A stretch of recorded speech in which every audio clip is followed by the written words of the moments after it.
বাতি নিবাইয়া গৌরী শয্যায় শয়ন করিল। অন্ধকারের মধ্যে চোখ মেলিয়া চাহিয়া রহিল। পরিষ্কারভাবে চিন্তা করিবার সামর্থ্য তাহার ছিল না। মস্তিষ্কের মধ্যে দুই বিরুদ্ধ শক্তির প্রচণ্ড সংগ্রাম চলিতেছিল।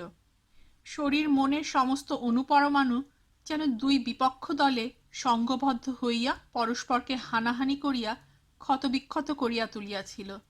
বুকজোড়া এই অশান্ত অন্ধ সংগ্রাম সে কেবল একটিমাত্র দুষ্প্রাপ্য নারীকে কেন্দ্র করিয়া, তাহা ভাবিয়া গৌরীর কণ্ঠ হইতে একটা চাপা বেদনাবিদ্ধ শব্দ বাহির হইল। কস্তুরী আজ বাসরসজ্জায় সাজিয়া নববধূর মতো দ্বারের কাছে আসিয়া দাঁড়াইয়াছিল, আর সে তাহাকে দেখিয়াও মুখ ফিরাইয়া চলিয়া আসিয়াছে। কর্তব্যবুদ্ধির সমস্ত সান্ত্বনা ছাপাইয়া এই দুঃসহ মনোপীড়াই তাহার হৃৎপিণ্ডকে পিষিয়া রক্তাক্ত করিয়া তুলিতেছিল। সে ভাবিতে লাগিল, পলাইয়া যাই, চুপি চুপি কাহাকেও কিছু না বলিয়া নিজের দেশে নিজের আত্মীয় স্বজনের কাছে ফিরিয়া যাই, যেখানে দাদা আছেন, বৌদিদি আছেন। ভুলিতে পারিব না? এই মায়াপুরীর মোহময় ইন্দ্রজাল হইতে কি মুক্তি পাইব না? না পাই, তবু তো প্রলোভন হইতে দূরে থাকিব। পরস্ত্রীলুব্ধ মিথ্যাচারীর জীবনযাপন করিতে হইবে না। কিন্তু পলাইবার উপায় নাই। তাহার হাতে পায়ে শিকল বাঁধা। সে তো ঝিন্দের রাজা নয়, ঝিন্দের বন্দী। কাজ শেষ না করিয়া একটা রাজ্যের শান্তি শৃঙ্খলা ওলটপালট করিয়া দিয়া সে পলাইবে কোন মুখে? নিজের দুঃখ তাহার যত মর্মভেদেই হোক, একটা রাজ্যকে বিপ্লবের কোলে তুলিয়া দিয়া ভীরুর মতো পলাইবার অধিকার তাহার নাই।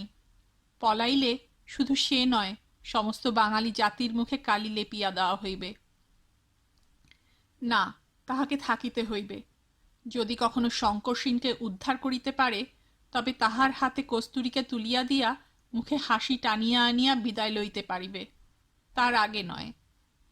সমস্ত রাত্রি গৌরী ঘুমাইতে পারিল না। মোহাচ্ছন্ন অবস্থার ভিতর দিয়া ঘণ্টার পর ঘণ্টা নহবতখানার বাজনা শুনিয়া গেল। ভোরের দিকে একটু নিদ্রা আসিল বটে, কিন্তু নিদ্রার মধ্যেও তাহার মন অশান্ত সমুদ্রের মতো পাষাণ প্রতিবন্ধকে বারবার আছড়িয়া পড়িয়া নিজেকে শতধা চূর্ণ করিয়া ফেলিতে লাগিল। বেলা ৮টার সময় বজ্রপাণি আসিয়াছেন শুনিয়া সে জবা ফুলের মতো আরক্ত চোখ মেলিয়া শয্যায় উঠিয়া বসিল। চম্পা সংবাদ দিতে আসিতেছিল, তাহাকে জিজ্ঞাসা করিল, কি চান তিনি? চম্পা গৌরীর মুখের চেহারা দেখিয়া সংকুচিতভাবে দাঁড়াইয়াছিল। গিন্নিপনা করিবার সাহসও আজ তাহার হইল না। সে মাথা নাড়িয়া বলিল, জানি না। গৌরী বোধ করি বজ্রপাণিকে বিদায় করিয়া দিবার কথা বলিতে যাইতেছিল, কিন্তু তাহার পূর্বে তিনি নিজেই কক্ষে প্রবেশ করিলেন। গৌরীর মুখের দিকে একবার চাহিয়া বলিয়া উঠিলেন, এ কি, আপনার চেহারা এত খারাপ দেখাচ্ছে কেন? শরীর কি অসুস্থ? চম্পা, ডাক্তার গঙ্গানাথকে খবর পাঠাও। চম্পা গমনোদ্যত হইলে গৌরী বলিল, না না, ডাক্তার চাই না, আমি বেশ ভালোই আছি। আপনি কি জরুরি কিছু বলতে চান? বজ্রপাণি একটি ইতস্তত করিয়া বলিলেন, হ্যাঁ, কিন্তু আপনার শরীর যদি। গৌরী শয্যা ত্যাগ করিয়া বলিল, আপনি ও ঘরে কিছুক্ষণ অপেক্ষা করুন, আমি মুখ হাত ধুয়েই যাচ্ছি। চম্পা, আমার জন্য এক গ্লাস ঠান্ডা শরবত তৈরি করে আনতে পারো? চম্পা একবার মাথা ঝুঁকাইয়া দ্রুত পদে প্রস্থান করিল। আধ ঘণ্টা পরে কনকনে ঠান্ডা জলে স্নান করিয়া অনেকটা প্রকৃতস্থ হইয়া গৌরী ভোজন কক্ষে আসিয়া বসিল। প্রাতরাশ টেবিলে সজ্জিত ছিল, কিন্তু সে তাহা স্পর্শ করিল না। চম্পা থালার উপর শরবতের পাত্র লইয়া দাঁড়াইয়াছিল। বাদাম, মিছরি ও গোলমরিচ দিয়া প্রস্তুত উৎকৃষ্ট ঠান্ডাই সহাস্য মুখে এক চুমুক পান করিয়া গৌরী বলিল, আহ চম্পা, তোমার জন্যই ঝিন্দের রাজাগিরি কোনো মতে বরদাস্ত করছি। তুমি যেদিন বিয়ে করে বরের ঘরে চলে যাবে, আমিও সেদিন ঝিন্দ ছেড়ে বিবাগী হয়ে যাব। চম্পার মুখ আনন্দে উদ্ভাসিত হইয়া উঠিল। সে বলিল, রাজবাড়ি ছেড়ে আমি এক পাও নড়ব না, আপনি যদি তাড়িয়ে দেন তবুও না। শরবতের পাত্রে আরেক চুমুক দিয়া গৌরী বলিল, তোমাকে রাজবাড়ি থেকে তাড়াতে পারি এত সাহস আমার নেই, বরঞ্চ তুমিই আমাকে তাড়াতে পারো। তুমি চলে গেলেই আমাকেও চলে যেতে হবে, কিন্তু তুমি যাতে না যাও তার ব্যবস্থা আমায় করতে হচ্ছে। দেওয়ানজি, চম্পার বিয়ের আর কোনো কথা উঠেছে? বজ্রপাণি অদূরে কৌচে বসিয়াছিলেন, বলিলেন, হ্যাঁ, ত্রিবিক্রম তো অনেক দিন থেকেই চেষ্টা করছেন। তাকে চেষ্টা করতে বারণ করে দেবেন। চম্পার বিয়ের ব্যবস্থা আমি করব। কি বলো চম্পা? চম্পা কিছুই বলিল না। বিবাহের ব্যবস্থা বাবাই করুন আর রাজাই করুন, বিবাহ জিনিসটাতেই তাহার আপত্তি। সে ক্ষীণভাবে হাসিবার চেষ্টা করিল, কিন্তু হাসি ভালো ফুটিল না। রুদ্ররূপ দ্বারের কাছে দাঁড়াইয়াছিল, তাহাকে লক্ষ্য করিয়া গৌরী বলিল, আর রুদ্ররূপেরও একটা বিয়ে দিতে হবে। আমার আশেপাশে যারা থাকে তাদের আমি সুখী দেখতে চাই।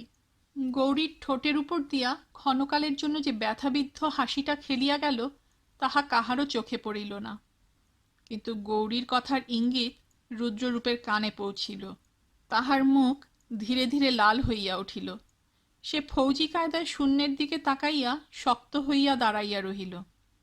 এই সময় সর্দার ধনঞ্জয় প্রবেশ করিয়া রাজাকে অভিবাদন করিলেন। গৌরী নিঃশেষিত শরবতের পাত্র চম্পাকে ফেরত দিয়া মুখ মুছিয়া বলিল, এবার কাজের কথা আরম্ভ হোক। দেওয়ানজি, আরম্ভ করুন। বজ্রপাণি তখন কাজের কথা ব্যক্ত করিলেন। রাজবংশের রেওয়াজ এই যে, যুবরাজের তিলক সম্পন্ন হইয়া যাইবার পর ভাবী যুবরাজ পত্নীকে বংশের সাবেক অলঙ্কারাদি উপটৌকন পাঠানো হয়। এই সকল অলঙ্কার পরিয়া কন্যার বিবাহ হয়। এই প্রথা বহুদিন যাবৎ চলিয়া আসিতেছে, কিন্তু বর্তমানে নানা কারণে এই অনুষ্ঠান সম্পন্ন হয় নাই। শঙ্কর সিংকে ফিরিয়া পাওয়া যাইবে এই আশাতেই এতদিন বিলম্ব করা হইয়াছে, কিন্তু আর বিলম্ব করা সমীচীন নয়। অদ্যই সমস্ত উপটৌকন ঝরোয়ায় পাঠানো প্রয়োজন, নচেত এই ত্রুটির সূত্র ধরিয়া অনেক কথার উৎপত্তি হইতে পারে। শুনিয়া গৌরী বলিল, বেশ তো, রেওয়াজ যখন তখন করতে হবে বই কি। এর জন্য আমার অনুমতি নেবার কোনো দরকার ছিল না, আপনারা নিজেরাই করতে পারতেন। তা কে সব গয়নাপত্র সঙ্গে করে নিয়ে যাবে, এ বিষয়েও রেওয়াজ আছে নাকি? ধনঞ্জয় বলিলেন, চম্পা নিয়ে যাবে, অবশ্য তার সঙ্গে রক্ষী থাকবে। গৌরী বলিল, বেশ, রুদ্ররূপ চম্পার রক্ষী হয়ে যাক। তাহলে দেওয়ানজি, আর বিলম্ব করবেন না, সওগাত পাঠাবার ব্যবস্থা করুন। বজ্রপাণি ও ধনঞ্জয় প্রস্থান করিলেন। চম্পা মহানন্দে সাজসজ্জা করিতে গেল। গৌরী মুষ্টির উপর চিবুক রাখিয়া অনেকক্ষণ শূন্যের দিকে তাকাইয়া রহিল।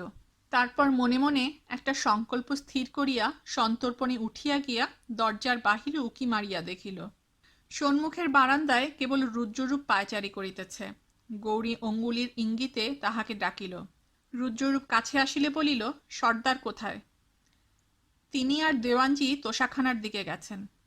গৌরী তখন গলা নামাইয়া বলিল, তুমি যাও, চম্পার কাছ থেকে চিঠির কাগজ আর কলম চেয়ে নিয়ে এসো, চুপি চুপি, বুঝলে? রুদ্ররূপ প্রস্থান করিল। সদর হইতে লেখার সরঞ্জাম না আনাইয়া চম্পার নিকট হইতে আনাইবার কারণ কি তাহাও আন্দাজ করিয়া লইল। অন্দরের যে অংশটায় চম্পার মহল, সেখানে রুদ্ররূপ পূর্বে কখনো পদার্পণ করে নাই। একজন পরিচারিকাকে জিজ্ঞাসা করিয়া সে ঠিকানা জানিয়া লইল। দ্বারের সম্মুখে উপস্থিত হইয়া দেখিল দ্বার ভিতর হইতে বন্ধ। ইতস্তত করিয়া দরজায় টোকা মারিল। তারপর ভাঙা গলায় ডাকিল, চম্পা দেই। কবাট খুলিয়া একজন দাসী মুখ বাড়াইল। রুদ্ররূপকে দেখিয়া সসম্ভবে জিজ্ঞাসা করিল, কাকে দরকার সর্দারজি? চম্পা দেই আছেন? আছেন, ঝরোয়ায় যেতে হবে, তাই তিনি সাজগোজ করছেন। রুদ্ররূপ বড় বিপদে পড়িল। চম্পাকে সে মনে মনে ভারী ভয় করে। এ সময় তাহাকে ডাকিলে সে যে চটিয়া যাইবে তাহাতে সন্দেহ নাই, কিন্তু এদিকে রাজার হুকুম। সাহসে ভর করিয়া সে বলিল, তার সঙ্গে জরুরি দরকার আছে, তাকে খবর দাও, আর তুমি কিছুক্ষণ বাইরে যাও। পরিচারিকা চম্পার খাস চাকরানী, বাপের বাড়ি হইতে সঙ্গে আসিয়াছে। সে একটু আশ্চর্য হইল। একে তো অন্দরমহলে পুরুষের গতিবিধি অত্যন্ত কম, তাহার উপর রুদ্ররূপের অদ্ভুত হুকুম শুনিয়া সে থতমত খাইয়া বলিল, কিন্তু এত্তেলা তাকে আমি এখনই দিচ্ছি, কিন্তু তিনি এখন সিঙ্গার করছেন। রুদ্ররূপ একটু গরম হইয়া বলিল, তা করুন। ভিতর হইতে চম্পার কণ্ঠ শোনা গেল, রেওতী, কেও, কি চায়? রেবতী দ্বার ভেজাইয়া দিয়া কর্ত্রীকে সংবাদ দিতে গেল। রুদ্ররূপ অস্বস্তিপূর্ণ দেহে দাঁড়াইয়া রহিল। অল্পক্ষণ পরে আবার দরজা খুলিল। রেবতী বলিল, আসুন। রুদ্ররূপ সসংকোচে ঘরে প্রবেশ করিল। ঘরের ভিতর আরেকটি ঘর, মাঝখানে পর্দা। এই পর্দার ভিতর হইতে কেবল মুখটি বাহির করিয়া চম্পা দাঁড়াইয়া আছে। রুদ্ররূপকে দেখিয়াই বলিল, তোমার আবার এই সময় কি দরকার হলো? শিগগির বলো, আমার সময় নেই, এখনো চুল বাঁধতে বাকি। রুদ্ররূপ রেবতীর দিকে ফিরিয়া বলিল, তুমি বাইরে যাও। চম্পার প্রতি করুণ দৃষ্টিপাত করিয়া বলিল, ভারী গোপনীয় কথা। চম্পা মুখে অধীরতা সূচক একটা শব্দ করিল। রেবতীকে মাথা নাড়িয়া ইশারা করিতেই সে বাহিরে বারান্দায় গিয়া দাঁড়াইল। গোপনীয় কথা বলিতে হইবে, চিৎকার করিয়া বলা চলে না। রুদ্ররূপ কই মাছের মতো কোনাচে ভাবে চম্পার নিকটবর্তী হইল। চম্পা চোখে বোধ করি কাজল পড়িতেছিল। প্রসাধন এখনো শেষ হয় নাই। সে কাজল পরা বাম চোখের তীব্র দৃষ্টি হানিয়া বলিল, কি হয়েছে? রুদ্ররূপের অবস্থা শোচনীয় হইয়া উঠিয়াছিল। সে একবার খাকারি দিয়া চম্পার কানের কাছে মুখ লইয়া গিয়া গদগদ স্বরে বলিল, রাজা চিঠির কাগজ চাইছেন। এই তোমার গোপনীয় কথা? রাগের মাথায় চম্পা পর্দা ছাড়িয়া বাহির হইয়া আসিল। আবার তখনই নিজের অসম্পূর্ণ বেশ বিন্যাসের দিকে তাকাইয়া পর্দার ভিতর লুকাইল। ওড়না গায়ে নাই, শাড়ির আঁচলটাও মাটিতে লুটাইতেছে। এ অবস্থায় রুদ্ররূপের সম্মুখীন হওয়া চলে না, তা যতই রাগ হোক। রুদ্ররূপ কাতরভাবে বলিল, সত্যি বলছি চম্পা, রাজা বললেন তোমার কাছ থেকে চুপি চুপি চিঠির কাগজ আর কলম চেয়ে আনতে, বোধহয় চিঠি লিখবেন। তুমি একটা চম্পা হাসিয়া ফেলিল। কিংকর্তব্য বিমূঢ় রুদ্ররূপ বলিয়া ফেলিল, আর তুমি একটি ডালিম ফুল। বলিয়া ফেলিয়াই তাহার মুখ ঘোর রক্তবর্ণ হইয়া উঠিল। চম্পা কিছুক্ষণ চক্ষু বিস্ফারিত করিয়া তাহার সিন্দুরের মতো মুখের পানে তাকাইয়া রহিল। তারপর পর্দা আস্তে আস্তে বন্ধ হইয়া গেল। রুদ্ররূপ ঘর্মাক্ত দেহে ভাবিতে লাগিল পলায়ন করিবে কিনা। কিছুক্ষণ পরে চম্পার হাত পর্দার ভিতর হইতে বাহির হইয়া আসিল। এই নাও। কাগজ কলম লইয়া মুখ তুলিতেই রুদ্ররূপ দেখিল পর্দার ফাঁকে কেবল একটি কাজল পরা চোখ তাহাকে নিরীক্ষণ করিতেছে। ভরকানো ঘোড়ার মতো সে ঘর ছাড়িয়া পলায়ন করিল। হোঁচট খাইতে খাইতে রাজার কাছে ফিরিয়া গেল। লেখার সরঞ্জাম লইয়া গৌরী বলিল, তুমি পাহারায় থাকো, যদি সর্দার কিংবা আর কেউ আসে আগে খবর দিও। রুদ্ররূপকে পাহারায় দাঁড় করাইয়া গৌরী চিঠি লিখিতে বসিল। দুইখানা কাগজ ছিঁড়িয়া ফেলিবার পর সে লিখিল, কৃষ্ণা, তোমাদের কাছে আমার অপরাধ ক্রমে বেড়েই যাচ্ছে, তবু যদি সম্ভব হয় ক্ষমা করো। কস্তুরী কি খুব রাগ করেছেন? তাকে বলো আমি অতি অধম, তার অভিমানের যোগ্য নই। তার হৃদয়ে করুণা সঞ্চার করবার যোগ্যতাও আমার নেই। তিনি আমাকে ভুলে যেতে পারবেন নাকি? চেষ্টা করলে হয়তো পারবেন। আমার বিনীত প্রার্থনা তিনি যেন সেই চেষ্টা করেন। ইতি শঙ্কর সিং নামধারী হতভাগা। চিঠি লিখিয়া গৌরী নিজের কোমরবন্ধের মধ্যে গুজিয়া রাখিল। তারপর চম্পা যখন সাজিয়া গুজিয়া প্রস্তুত হইয়া তাহার হুকুম লইতে আসিল, তখন সে চিঠিখানা তাহার হাতে গুজিয়া দিয়া চুপি চুপি বলিল, যাও, কৃষ্ণার হাতে চিঠি দিও। চম্পা বুকের মধ্যে চিঠি লুকাইয়া রাখিল। অতঃপর শোভাযাত্রা করিয়া উপটৌকন বাহির দল যাত্রা করিল। 4টি সুসজ্জিত হাতি, প্রথমটির পৃষ্ঠে সোনালি হাওদায় সূক্ষ্ম মসলিনের ঘেরাটোপের মধ্যে চম্পা বসিল। বাকি 3টিতে অলঙ্কারের পেটারি উঠিল। 30 জন সওয়ার লইয়া রুদ্ররূপ ঘোড়ায় চড়িয়া সঙ্গে সঙ্গে চলিল। পশ্চাতে একদল যন্ত্রবাদক ঝলমলে বেশভূষা পরিয়া অতি মিঠা সুরে বাজনা বাজাইতে বাজাইতে অনুসরণ করিল। তাহাদের বিদায় করিয়া দিয়া গৌরী, ধনঞ্জয় ও বজ্রপাণি বৈঠকে আসিয়া বসিলেন। বাহিরের কেহ ছিল না। অন্যমনস্কভাবে কিছুক্ষণ এ কথা সে কথা হইবার পর গৌরী হাসিয়া বলিয়া উঠিল, ভালো কথা সর্দার, ওরা আমার নাম ধাম পরিচয় সব জানতে পেরে গেছে। ধনঞ্জয় সচকিত হইয়া বলিলেন, কিরকম? গতরাত্রে প্রহ্লাদ দত্তের দোকানে ও উদিতের বাগান বাড়ির সম্মুখে যাহা যাহা ঘটিয়াছিল গৌরী সব বলিল। টেলিগ্রামখানাও দেখাইল। দেখিয়া শুনিয়া ধনঞ্জয় ও বজ্রপাণি অনেকক্ষণ চুপ করিয়া রহিলেন। শেষে ধনঞ্জয় বলিলেন, ওরাই আমাদের সব খবর পাচ্ছে দেখছি, আমরা ওদের সম্বন্ধে কিছুই পাচ্ছি না। যাই হোক, ওই হতভাগা স্বরূপ দাসটাকে গ্রেপ্তার করিয়ে আনতে হচ্ছে। ওই হলো ওদের গুপ্তচর। আর প্রহ্লাদ দত্ত যখন এর মধ্যে আছে, তখন তাকেও সাপটে নিতে হবে। এরাই উদিতের হাত পা। এদের শায়েস্তা না করতে পারলে উদিতকে জব্দ করা যাবে না, বলিয়া বজ্রপাণির দিকে চাহিলেন। বজ্রপাণি ঘাড় নাড়িলেন। স্বরূপ দাসকে সহজেই গ্রেপ্তার করা যাবে। সে স্টেট রেলওয়ের চাকর, বিনা অনুমতিতে স্টেশন ছেড়েছিল। এই অপরাধে তাহার চাকরি তো যাবেই, তাকে জেলে পাঠানোও চলবে। কিন্তু প্রহ্লাদ সাধারণ দোকানদার, তাকে কোন অজুহাতে?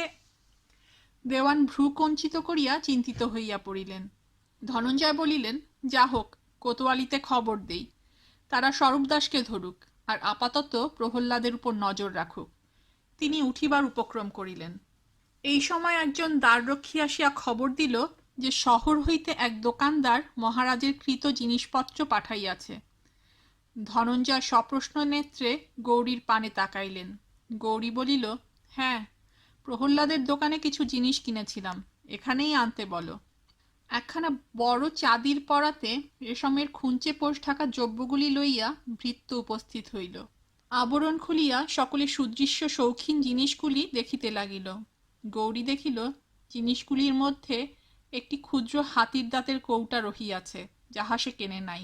সেটা তুলিয়া লইয়া ঢাকনি খুলিতেই সে দেখিল তাহার ভিতরে একখানি চিঠি। গৌরী প্রথমে ভাবিল পণ্যগুলির মূল্যের তালিকা, কিন্তু চিঠি খুলিয়া দেখিল বাংলা চিঠি। সবিস্ময়ে পড়িল, দেবপাদ মহারাজ, আপনাকে বাংলায় চিঠি লিখিতেছি, যাহাতে অন্য কেহ এ চিঠির মর্ম বুঝিতে না পারে। আপনি কে তাহা আমি জানি।